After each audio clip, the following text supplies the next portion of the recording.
What's happening, Underground Strength Nation? Zach Evanish here from undergroundstrength.tv, and want to talk to not just everybody in Underground Strength Nation, but this video is global. I want this going to Team Underground at both locations, Edison, Manasquan, Team Underground around the world.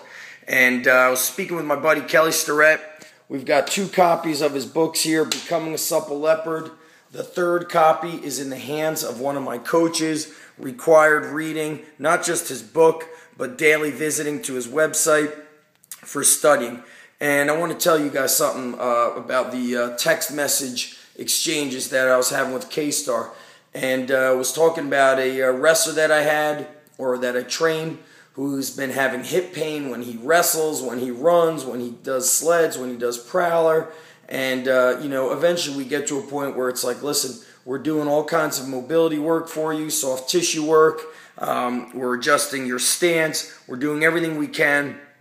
Now you just need to go get an MRI, when you really just can't find anything. But here's the flip side to that. I told him, I said, dude, when I started training athletes, like religiously, strictly, somewhere around my 4th, 5th year as a teacher, so this was about 2002, 2003, athletes back then were just not as screwed up. In fact, back then, nobody knew about, or I wouldn't say nobody knew about, that would be absolutely wrong. Nobody was really encouraging us to do soft tissue work, mobility, getting on a foam roller, spending time on a softball, lacrosse ball, getting your tissues to be supple, mobile, so you could move better and be uninhibited and truly be healthy. And it's amazing. The past 5 years, I'm going to easily say that there's like 40 to 50% of the athletes we train have some sort of nagging issue, some sort of nagging problem. My knee, my shoulder, my back, my foot, my feet, my ankles, my elbows, my neck, my hip. It's amazing. It is truly amazing and mind-boggling how many these may be injuries or basically deficiencies in their ability to move without pain. And there's a couple reasons for that. It's never just one thing, and I really want to emphasize this. A lot of people say, I deadlifted yesterday, now my back is killing me. I bench pressed yesterday, or I bench pressed a couple days ago, my shoulder's killing me. You see, it's not the one thing that you did. Number one, it's oftentimes that you've done the thing incorrectly, and then it's everything that's brought together with that. For example, you're training athletes, you're training high school athletes. They deadlift, they squat, they're doing kettlebell work, whatever those full body movements that you like to use, they bang them out. They do a little bit of foam rolling at the gym, some mobility.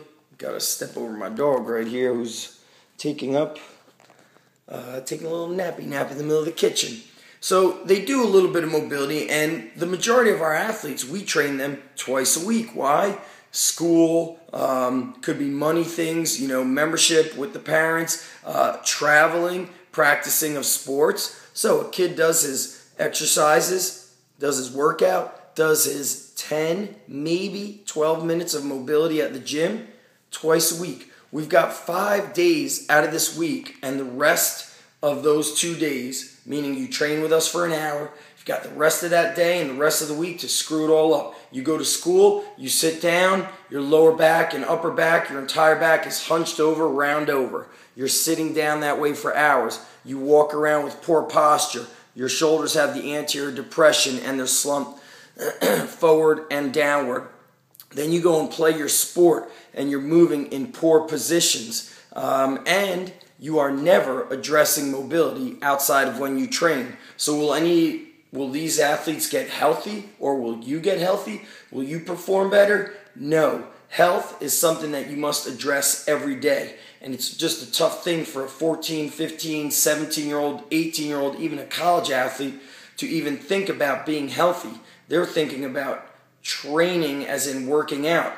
Recovery, restoration methods, that is the training. And that's why decades and decades ago, overseas athletes were crushing the United States athletes, because overseas they took equal part training and recovery. They knew that if you train hard, you must rest hard. So here's the thing. If you are a coach, You actually need to almost be, I don't want to say you're a physical therapist, but you need to know, as K-Star says, at least basic body maintenance. You have to be able to fix kids. And that's something that we're known for at the Underground Strength Gym. An athlete could come to us post-surgery or with an injury, and we know how to train around that injury. We know how to address the mobility, and we know how to take the proper steps to help them get healthier. Do we try to take the place of a physical therapist? No. When we are in these situations, we always refer out. We have chiropractors, physical therapists that we refer out to, but if you are a strength coach, you must back up. If you are a coach, you must understand mobility and how to keep people healthy. All right? Let's take a quick look through this book. Now, I open it up and we see here's K-Star and Diane Fu in a squat, a deadlift, a front rack, an overhead position. We see ACL stability testing. Very interesting. I'm going to explain to you why we see these things. We see box squats, air squats, positions, category of movements. We see faults that happen. What does it mean when somebody's knees go forward, or why is that incorrect? How should a squat look like? This book goes beyond mobility. Of course, there is mobility in here, as you can see, tons of it. But here's what it comes down to. This book is about movement patterns. And that's what I teach, like when I do the Underground Strength Coach certification. When you understand movement as a coach, you will be able to pick up other movement patterns quickly. For example, if you understand hip hinging and proper squatting technique and stability during or before and during the lift, you will be able to get under a bar or grab an object and be in a stable, strong, safe position. That's what this book teaches you. Positioning. How to get your body in the proper position to be at its safest and its strongest. And if you're used to doing shit in the wrong position, it does not just take a couple of weeks, a couple of months. It can take up to 2 years of daily work to fix yourself. My example would be, it took me 2 aggressive weeks of focusing on my posture. As soon as I started getting that posture in check, the pain that was inside of my pec minor and in the armpit, subscap area, big time, dramatically reduced.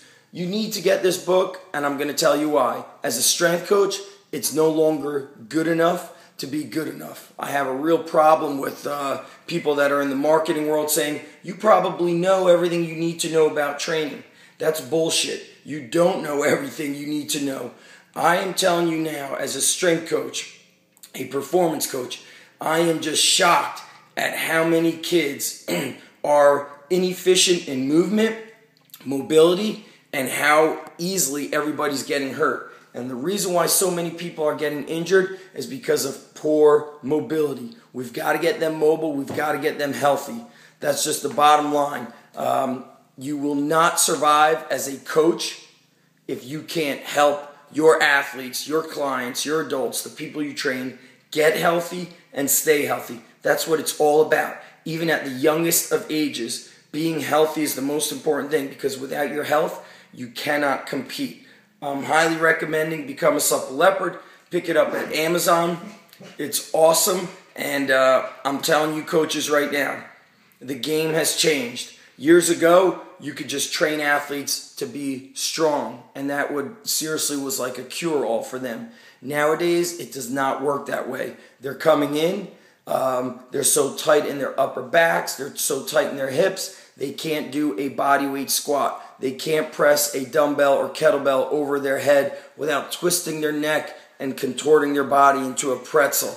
Everybody, coaches, parents, you got to get this book. And for my athletes at Team Underground, this is what you do. You constantly read through this and you apply. And you can look. There's K-Star on the baby girls. And you can look for what you guys need to work on. All right. My knee is bothering me. Boom. I'm going to go to page 358.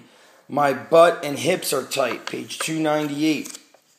Why are my calves and ankles so tight? Why do I squat when my feet turn out? Let's go to page 374, 386. Hey, Zach told me to work on my bodyweight squats, my air squats, my push-ups. He told me to review proper deadlift technique. Awesome. Let's check it out. Let's go to the deadlift, page 116. Ring push-ups. Zach is always talking about turning the hands out, 11 o'clock and 1 o'clock. Where do you think I learned that from? You think I come up with this stuff on my own?